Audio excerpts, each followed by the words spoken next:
Hamzah Zainuddin akan cium tangan saya, Muhyiddin tak cium tangan saya. Jadi saya yang kuat, saya sokong Hamzah Zainuddin. Tiba dia pergi pilih nama parti dia IPR.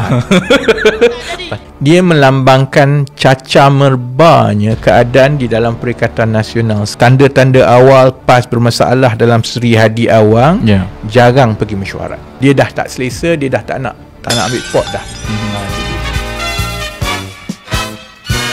Assalamualaikum. Salam sejahtera. Saya kongsikan video Rafili menarik.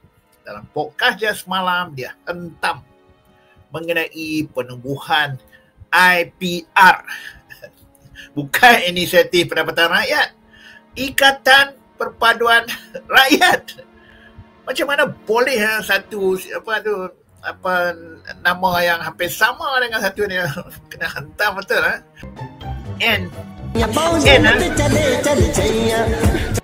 PN sekarang dalam keadaan yang cukup cacar merbak. Dah mungkin tak tahan dengan perpecahan pimpinan, dengan perebutan kuasa antara Hamzah dengan Puan Muhyiddin, dan dengan inilah mereka tak tentu hala nak buat payung besar dengan Tun Mahathir, SG4 pelbagai. Mereka kelang kabut podcast Rafili semalam. Okey, saya nak ingatkan balik siapa yang tak suka Rafili, anti Rafili, ataupun siapa yang penyokong Rafili masih terrelax jangan bergaduh bila cerita pasal Rafili. Kita bukan bercerita pasal sosok tubuh Rafili Kita bercerita dengan apa yang beliau katakan. Isu apa, pandangan dia. Kita nak setuju, tak bersetuju, itu hak dia nak beritahu, dan kita ada hak untuk kita nak fikir betul tak betul pandangan dia. Okey so, komen dia mengenai perpecahan dalam Perikatan Nasional dan penubuhan IPF, Ikatan Perpaduan Rakyat. Okey, kita dengar. Memang jelas PAS sebenarnya berpihak kepada Datuk Seri Hamzah Zainuddin.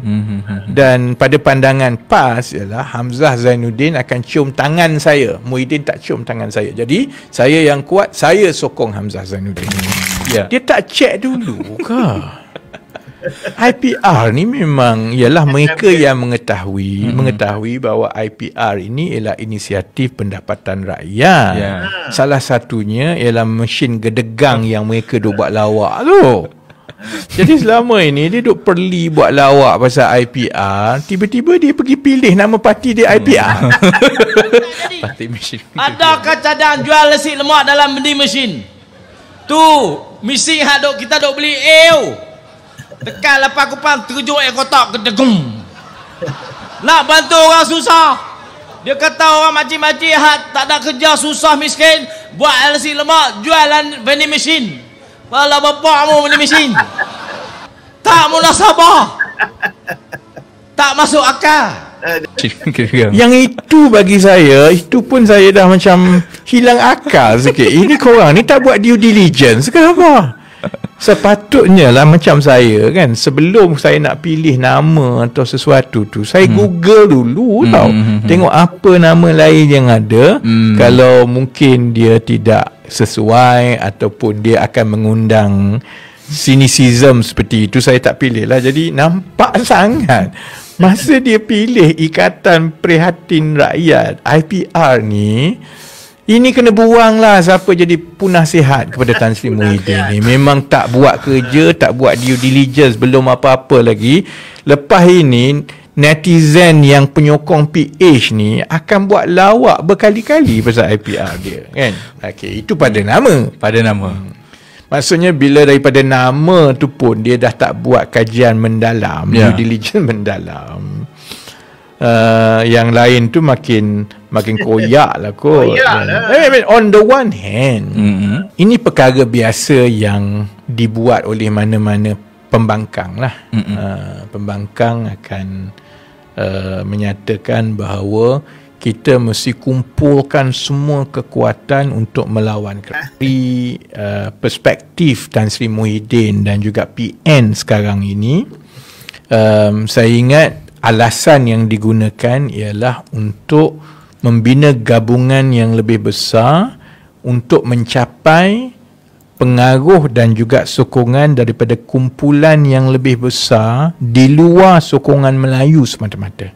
Sebab itu kalau dah tengok dalam IPR ni kita panggil IPR apa ni? IPR 2.0 ke apa ni kan? Kita panggil IPR ini dia ada parti-parti yang mungkin dilihat bukan parti Melayu lah kan. Kita ada Urumai yang Profesor Ramasamy, kemudian kita ada PSM pun kita ada kan. Jadi itu saya ingat strategi politik mereka lah. Saya nak kupas daripada beberapa perkara. Macam mana kita nak ada gabungan atas gabung? Kenapa perlu ada gabungan atas gabungan ni? Gabungan kan? Sebenarnya kan dah ada Perikatan Nasional, PN. Kalau perlu memperbesarkan, buatlah Perikatan Nasional tu, terimalah parti-parti lain masuk Perikatan Nasional. Jadi tiba-tiba ada Perikatan Nasional, atas tu ada lagi, ataupun sebelah tu ada lagi yang lebih besar, ada 11 parti ni, nama IPR pula. Perkara itu cacah merbak kerana pada bacaan saya lah, dia melambangkan cacah merbaknya keadaan di dalam Perikatan Nasional sekarang. Besar kemungkinan Perikatan Nasional tidak begitu berfungsi sangat dah dari segi kesepakatan politik. Dan saya sebut begini kerana kami pernah melaluinya bersama-sama dengan PAS masa Pakatan Rakyat. Tahun selepas 2013 itu, PAS mula buat ONA lah dalam Pakatan Rakyat. Kalau nak tengok tanda-tanda awal PAS bermasalah dalam sesuatu pakatan tu, contohnya Presiden PAS Datuk Seri Hadi Awang jarang pergi mesyuarat. Dan kita dah boleh tahu dah dia dah tak selesa, dia dah tak nak ambil pot dah.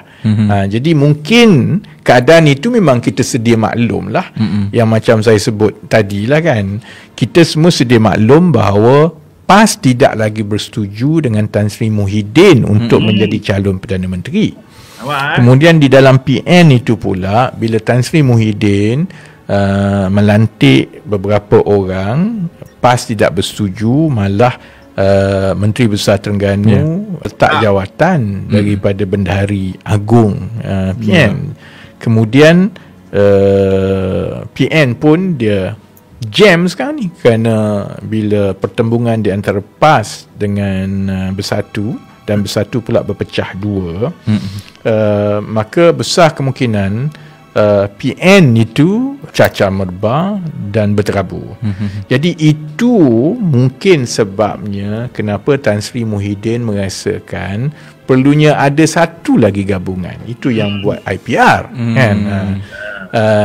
Dan masalah bila buat IPR ini ialah selain daripada PAS dan juga Bersatu di dalam IPR ni, parti-parti lain ini tidak mempunyai pengaruh yang besar dalam pilihan raya ataupun belum teruji langsung dalam pilihan raya kan. Kita ada parti gerakan yang memang tidak mudah untuk menang.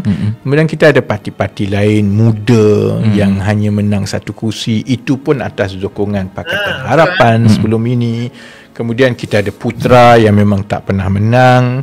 Kemudian kita juga ada parti baru seperti Urumai yang kita belum lagi teruji semua. Jadi kalau tujuannya ialah untuk melebarkan sokongan daripada lebih banyak kumpulan pengundi kepada Tan Sri Muhyiddin dan juga Bersatu, dia susah lah. Saya ingat dia tidak semesti, saya tak yakin lah dia boleh membawa sokongan bukan Melayu dan kumpulan-kumpulan bandar ataupun pertengahan yang mencukupi untuk memberi lonjakan kepada PAS dan Bersatu kan. Itu belum lagi masuk bagaimana reaksi PAS kepada yang ini. Adakah maknanya contohnya nanti rundingan kerusi. Rundingan kerusi nanti dia nak diputuskan dekat mana ni? Dia diputuskan dekat Perikatan Nasional ke? Dia putuskan dekat IPR? Kalau diputuskan dekat IPR, Kalau PAS tidak bersetuju, macam mana kalau yang dalam Perikatan Nasional? Jadi perkara ini sebenarnya lebih merumitkan. Warasnya ialah kalau untuk melebarkan capaian pengundi kepada Perikatan Nasional, besarkan Perikatan Nasional lah. Tapi kita sedia maklum perkara itu susah nak berlaku kerana Perikatan Nasional pun telah retak. Dan saya ingat retak itu susah untuk dibaiki dalam masa terdekat kerana rekod PAS ini ialah apabila dia rasa mula kuat, dia nak campur tangan dalam urusan parti rakan dia. Ya, pengalaman Rafizi berurusan dengan PAS 11 tahun bersama PKR, Barisan Alternatif Pakatan Rakyat. So PAS ni kita tahu lah, dia lalak. Kalau dalam parti ni dia boleh sokong Cina jadi calon, jadi pemimpin, tapi bila berada dalam satu situasi lain, haram undi pilih calon bukan Islam ni. Mereka ni kita tahu lah, menunggang gunakan dalih-dalih politik untuk kepentingan politik mereka. So PAS kita tengok dalam keadaan sekarang ni, dia sedang memerhati. Dan kita tahu even waktu muktamar ni, mereka sudah pun mencalonkan calon PM dari kalangan mereka. Ya, mereka tak nak Muhyiddin, mereka nak Tuan Ibrahim, mereka nak 3 lori lagi yang sedang ada ni. Mereka banyak sangat calon-calon PM ni, berlori-lori.